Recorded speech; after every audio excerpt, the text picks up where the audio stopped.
বিসমিল্লাহির রহমানির রহিম। এই রোগ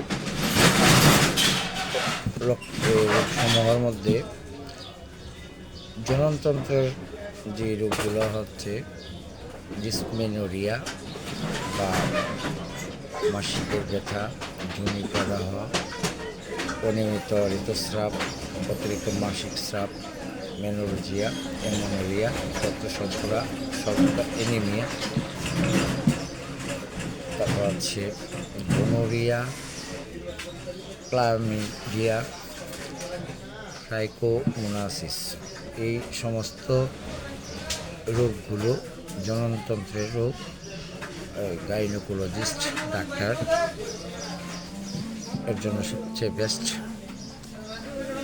আর কিছু মেডিসিন রয়েছে এটি ট্রিটমেন্টের জন্য।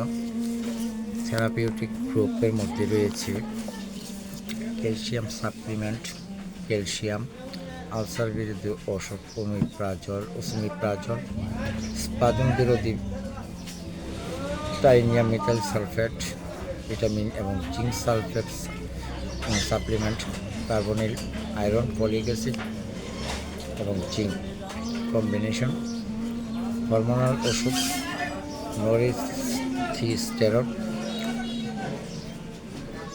গ্যাস্ট্রোপ্রোকাইনেট, ডনপিরিডন, অ্যান্টিবায়োটিক, সেফোরোক্সিন, এজিথ্রোমাইসিন এবং বমিরোধক অন্ডাসেট্রন। এই ওষুধসমূহ রয়েছে থেরাপিউটিক রোগ। আপনারা প্রায় এই গ্রুপের ওষুধগুলো এই সমস্যার জন্য ব্যবহার করে থাকেন। আর যারা এই রোগগুলোতে আক্রান্ত আপনারা তাকে দেখাবেন, গাইনোকোলজিস্ট ডাক্তার, গাইনি ডাক্তার দেখাবেন। আর এই ট্রিটমেন্টের জন্য এইগুলো ওষুধগুলো রয়েছে। ধন্যবাদ।